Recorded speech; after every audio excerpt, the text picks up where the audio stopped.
Hello everyone. చాలామంది dental hospital అనగానే pain అని చెప్పేసి భయపడతారు. సో ఇంజెక్షన్స్ ఇస్తామని. కానీ పెయిన్లెస్ ఇంజెక్షన్ ఇస్తే హ్యాపీనా? సో ఒకవేళ అలాంటిది అయితే ఇక్కడ చూడండి. ఎర్లియర్గా చాలా ఇయర్స్ బ్యాక్ ఇలాంటి సిస్టమ్ వాడుతుండే. ఒక 30 ml ఎనస్థీషియా బాటిల్ అండ్ 2 mlది డిస్పోజబుల్ వైల్స్ వాడుతుండే. దీంట్లో ఏంటంటే నీడిల్ కొంచెం లావుగా ఉండడం, ఆ తర్వాత ఇది క్రాస్ కంటామినేషన్ జరిగే ఛాన్సెస్ ఎక్కువ ఉండడం. అంటే ఎవ్రీ టైం ఇదే బాటిల్ని వాడి మనం ఎల్ఏని లోడ్ చేయడం జరుగుతుంది. సో దీనివల్ల పెయిన్ అనేది ఎక్కువగా ఉంటుంది. సో నెక్స్ట్ వచ్చేసి there is a system called aspiration syringe and ఇవి డిస్పోజబుల్ వైల్స్ వాడతాం. ఆ తర్వాత వీటికి వాడే needles ultra thin 27 gauge needles ఉంటాయి.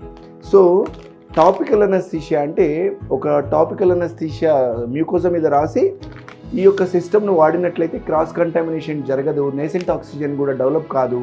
అప్పుడు పెయిన్ అనేది 70% తక్కువ ఉంటుంది. ఇంకొకటి beautiful and best part for some patients, అంటే చిల్డ్రన్కి కానీ కొంతమంది బాగా యాంగ్జైటీ ఉన్న పేషెంట్స్కి ఈ మిషన్ ఏంటంటే కాన్షియస్ సెడేషన్. సో దీంట్లో నైట్రస్ ఆక్సైడ్ ప్లస్ ఆక్సిజన్ అనేది ఉంటుంది.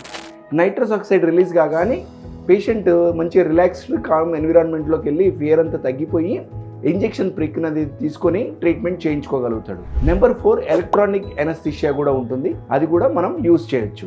సో ఈ అన్ని పద్ధతుల ద్వారా మనము డెంటల్ ట్రీట్మెంట్ అనేది ఈజీగా చేసుకోవచ్చు. ఈ వీడియో నచ్చినట్లయితే లైక్ చేయండి, షేర్ చేయండి. Thank you. ఎలిడెంట్ హాస్పిటల్స్.